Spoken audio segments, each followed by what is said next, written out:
Hello, and welcome to another episode of Retro Amiga Adventures. Today we're going to be looking at one of my Amiga 1200 Revision B spare motherboards that I have just in case my main unit meets an unfortunate end, because life without an Amiga is nothing I want to contemplate. But anyway. In front of you is the Palette Preferences tool from Workbench 3.1, and if you use any version of the 3.x classic Amiga operating systems, you are probably aware this screen should not be bluish, or I guess cyan would be a good color. It should be gray. I've checked all the connections to the monitor, I've checked everything, so I know it's not the wiring. So there's definitely an RGB issue going on here. So as you see, I put the red, green, and blue right here, sliders to 0. So we're going to find out how this behaves when we bring it from 0 to the full 256. So let's start with blue, and what you need to keep an eye on is this highlighted box right here. It will change the color of this pen. So let us begin with the blue, shall we? I increase it, we're getting to midpoint. It's blue, and it pretty much stops getting bluer, but it stays blue, which is okay. Same thing for green. I'll increase it to about halfway. Still going, the green stays, so that's okay. And now the red. The red I'm increasing, and it's going to get to the halfway point, and look at that, back to black. So it's pretty much like it's acting like it's at 0 once it passes 128. Magical number, half of 256, and 128 goes to 0, and then it increases again. So there's something not right with how the red RGB signal is being processed. And since I have limited workspace, I'm going to move the camera, but I don't want to make anyone motion sickness or anyone that suffers from motion sickness, I don't want to make them ill.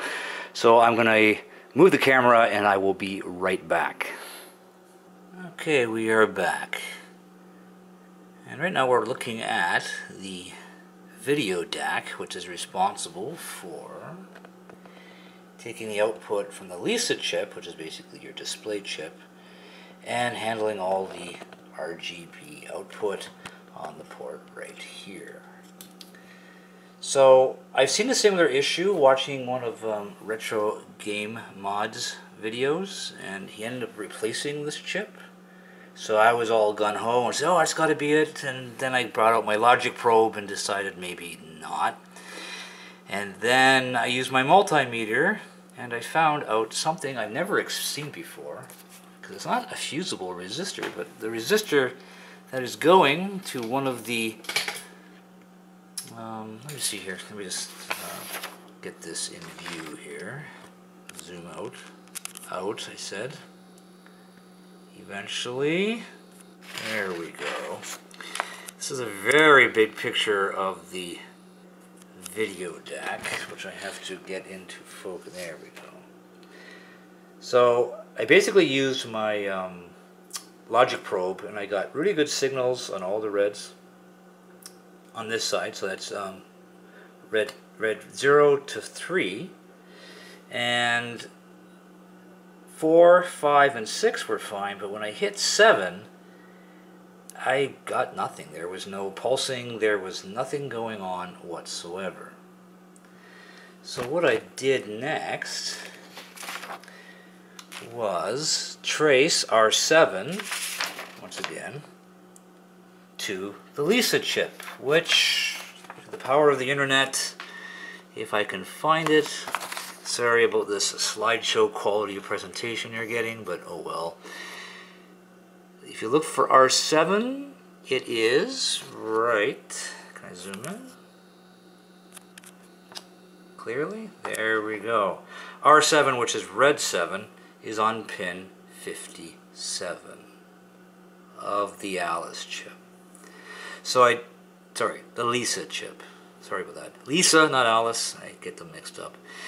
I suck when it comes to women anyways. So, what it is, so I basically did a continuity check from the CDAC, not CDAC, sorry, the video DAC, which is pin 35, which is 1, 2, 3, 4. Oh wait, no, pin number 5 from the edge here, which I already know where that is, and to pin 57 of the Lisa chip. So I will quickly orient this so I don't get this all messed up. And just orienting the position of these. There we go. So I will get my multimeter, and which is way over here, and of course it powered off because I wasn't using it. And is it even in focus? Does it even want to focus? Does it care to focus? I don't know. Let me power cycle that. Let me put that where you can see it. And you cannot. You can see the speaker pretty good though. Ah, there we go. Much better. Much better. That was a Logitech promo shot there. Sorry about the wires. So what I'm doing right now is I'm probing from the Lisa chip, pin 57, which is the red 7. That's where I detected with the logic pulse that there was no signal there. So nothing was coming in. So that kind of got me worried because hopefully Lisa was putting out the signal, but I found out it was. So Lisa was putting out the signal, but in between there and the video DAC, there's a 68 ohm resistor. And the odds of them dying, very rare, but guess what? Here, I will show you quickly. One moment while I put on another pair of glasses because, you know, I can't focus visually on anything. Okay, so let's see what we get here. Oops, I kicked that, sorry. Next, now. So here's a 68 ohm resistor here. I know that works. 68, I mean. There you go, 68 ohms. Now the one that goes to R7 is marked on the board resistor, in other words R261A. I'm measuring right across the resistor. Right across. And that's not reading properly either. This should be 68 ohms. I'm getting 137K now. Before it was actually open. So yeah, that resistor is not doing well. Here's another 68 ohm resistor for R2. And you can see it, 68. Go back to resistor R261A. It should be 68 ohms, not 139 kilo ohms.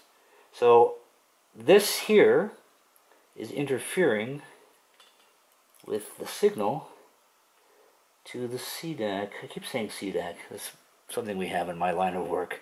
The video DAC. So I need to replace that. I don't have a surface mount resistor, but I will maybe be able to steal one from another board that I have lying around. So I will replace the resistor in question. I'll show you where it is. Right here, so we're just staring at that. And sorry for that interruption, I hit the record button by accident. So the resistor in question, oh Sony, come on, focus, you piece of, there it goes, there we go. So the resistor in question is right, if I can point to it, where are we? Come on, come on, come on, we're here. Wrong side.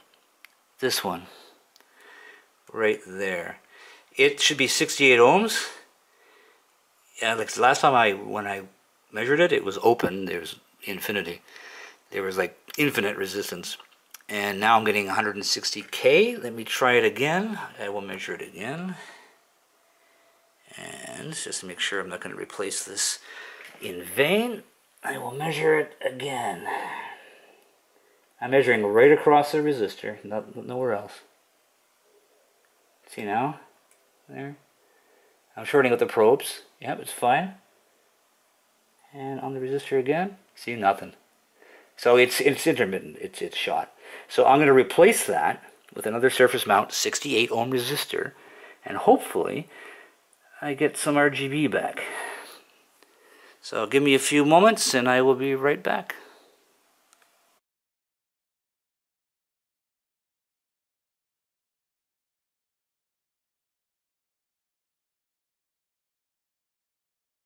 Okay, I have returned after some cursing and swearing, but at least it was off camera. Okay, so right here is the one end of the bad resistor. You can hear that? It's getting pulses from Lisa, and that's what you want to hear, because that actually goes through that resistor on the other side, of course, into the video DAC. Now watch what happens when I go to the other side of this resistor. Listen for it. Nothing.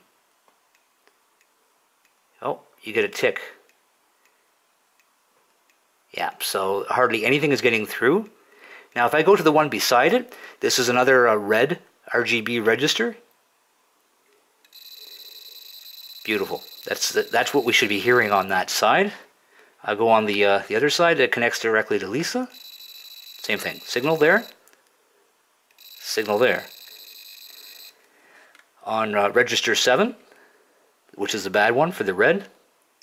Signal there. Nothing. So I will replace that resistor, and with a bit of luck, and hopefully no smoke, this will be fixed. I shall be back shortly. Okay, I have returned. I replaced the surface mount resistors with spares off of an old motherboard that's basically non-functional, even less so now. The job I did was okay. I have a bit more solder than I desire, but considering how much of a pain surface mount is, it's not that bad. And I didn't want to try to mess around with it because it already took me 45 minutes and a couple of resistors since I lost a few of them because they are so small. So what we're going to do right now is I'm going to make sure I have the signal with the Logic Pro in its glory, and it's functioning. Okay, so I just need to get my other pair of glasses and I'll be right back, or else I will probably short out every pin on this board. Okay, now that I can see exactly what I'm doing, I will go to the resistor coming off of R7 on the Lisa. As you can hear, there's signal. And now the other side. And there it goes. So it makes it to the other side of the resistor, and on here, how well can you see that? Not too bad. If I focus in more, it won't focus. I mean, zoom in more, it won't focus. So this 5 in, there's some dust on there. 1, 2, 3, 4, 5.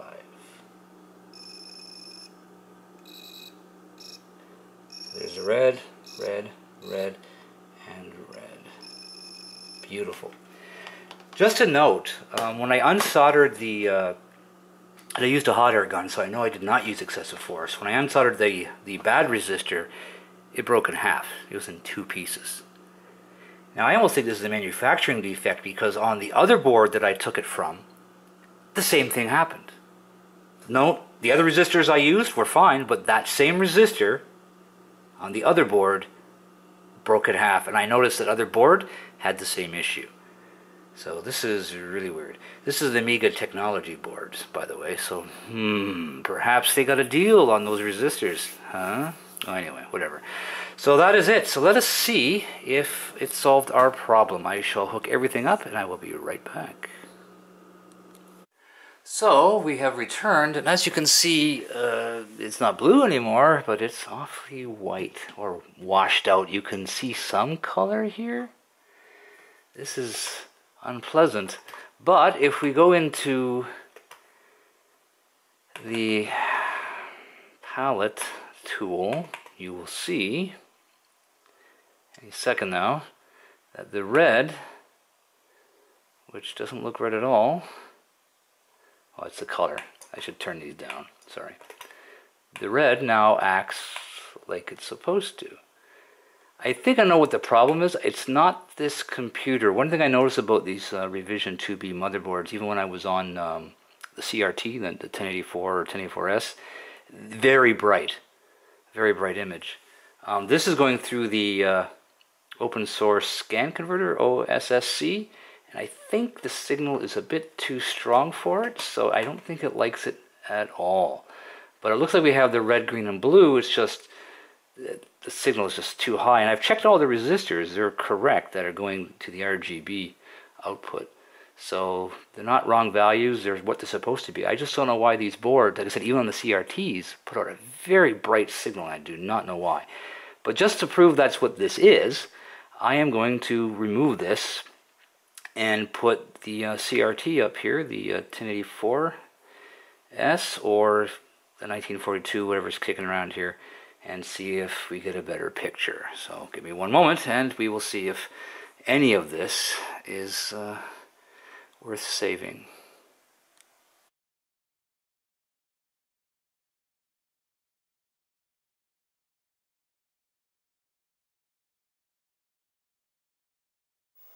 So I have returned, and excuse the flickering, that's the nature of the CRT, but as you can see, the color is fine. I don't know why these Revision 2Bs put out such a high signal, but apparently the 1942 or even the 1084 seems to handle it a bit better. Like I said, I checked all the resistors. I believe they're supposed to be 24, 25 ohms. They're fine, and so are the other resistors, which I think are around 50. So there's nothing that's been swapped on the board or anything odd like that. But as you can see, it works just fine. So now if I go into the palette, if I can get this mouse to work on my leg, here we go. And the reason why before, when I was going halfway, it didn't get any brighter, the colors, you'll see in a moment, is because of the saturation. It's just, I'm not sure if there's a setting on the OSSC that can compensate for that. I do not know. Or something to do with the RGB cable I'm using for it. I'm not sure. But I'll show you what happens. So here's the red. This was a problematic one before. So, as you can see, the block up here, slowly starting to get red. You can see we're halfway about here. We're past it now. Sorry, I went too fast. Halfway, it's fine. And you can see it gets brighter. So it was stopping before on the other colors because it was the saturation signal was too much, I guess, for the OSSC. I have to see if there's some settings on that that I can do. But the thing is that I can change. The thing is, though, all my other motherboards are Amigas, like the 500s I have, the 600s, anything but the Revision 2B motherboards have no problem with the OSCC. It doesn't put out a very, like, you know, the signal seems to be fine. These ones put out very strong signals, and I don't know why. But, so there we go. Everything seems to work just fine. Color looks nice. And it was just a broken resistor on the R7 bit for red going into the video DAC from the Lisa chip. And like I mentioned before, it's kind of weird that on the other board that I salvaged for parts, this same one broke in half. And like I said, I'm using a hot air gun, so it wasn't pressure or anything. It just broke into two pieces. It came off that way. And so that's it. So I know this video is a bit unpolished. I'll try to clean it up the best I can, but I hope you enjoyed this. And yet another Amiga brought back to life that's quite usable. And once again, thanks for watching.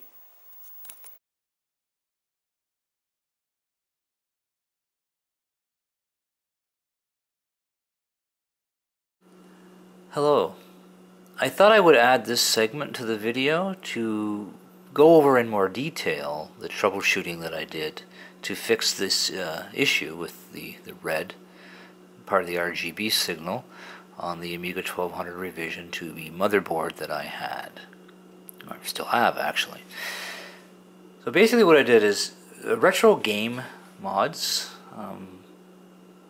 That's where this picture came from. Actually, I took a screenshot of one of his videos.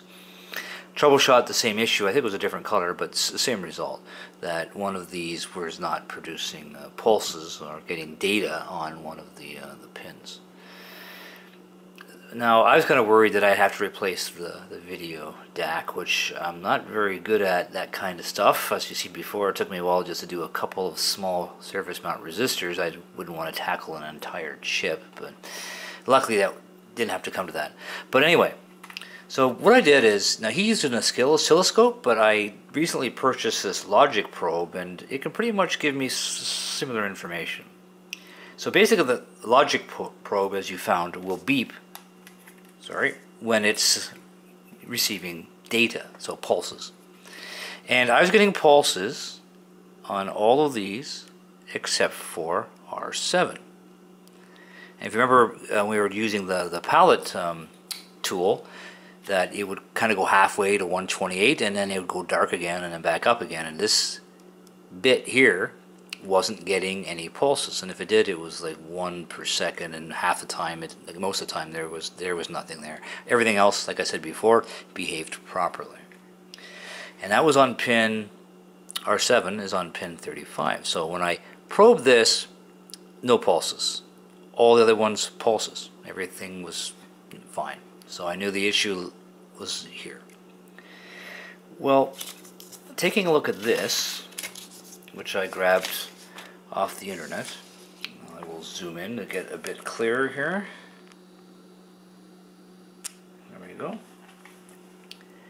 R7 is fed from the Lisa chip on pin 57. So I probed here and I got pulses. I had similar pulses on R5, R6, so there was definitely activity here. Lots of pulses. It was really good, nice and strong. Well, I'm getting pulses on the Lisa chip, and oops, wrong direction. Let me zoom out again here. But I'm not getting pulses here. That pin 35 of the video DAC connects to pin 57, which I just showed you, on the Lisa chip. So there has to be something in between these causing the problem, and this comes back to that resistor. So using an available schematic off of the internet, PDF document, let me get in there a bit better for you. There we go. So as you can see right here, this is U4, not J4. This was cut off due to my awesome printing skills. This is R7, which is actually pin 57 of the Lisa chip.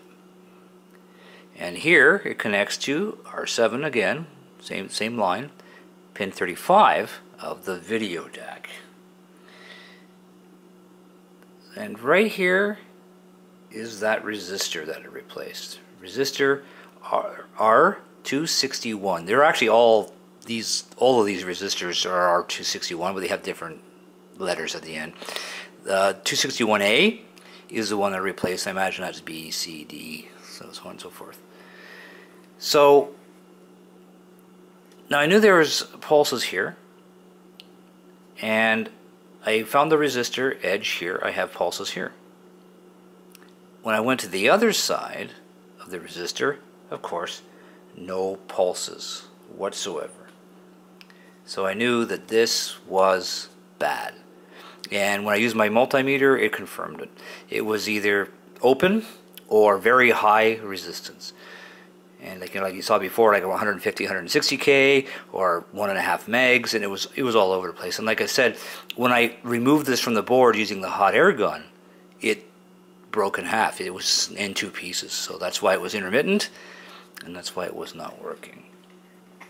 So that's pretty much it. So I really recommend, if you do any kind of troubleshooting on computers, definitely get a logic probe. They're not much. This is like 20 bucks. And they work really well. It picks up stuff that multimeters will never see.